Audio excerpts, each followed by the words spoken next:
Budget est aujourd'hui un mot français, mais on sent bien qu'il vient de l'anglais. Mais ce qu'on ne sent pas, et qu'il est bon de rappeler, c'est que le mot anglais lui-même venait du français. Alors que s'est-il passé?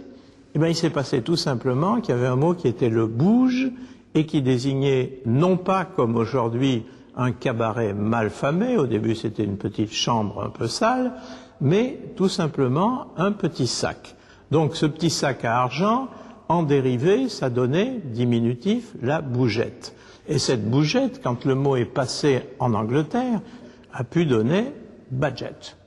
Et ce fameux budget, il a été pris comme une façon de s'exprimer par le ministre des Finances anglais. Le chancelier de l'échiquier a donc décidé qu'à certains moments, on allait open the budget. Ça veut dire ouvrir la bougette, c'est-à-dire ouvrir la bourse, le petit sac d'argent, pour compter les sous et savoir ce qui reste à dépenser.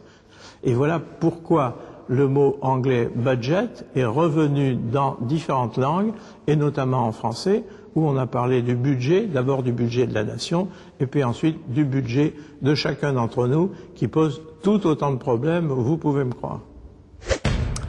Se faire arnaquer sur Internet, c'est facile et ça peut coûter très cher. Les pièges sont difficiles à déjouer car tout ce qui est faux a l'air vrai. Les sites, les emails et même les modes de paiement.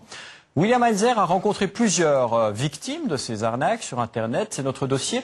Il vous révèle les procédés les plus souvent utilisés pour tromper les gens.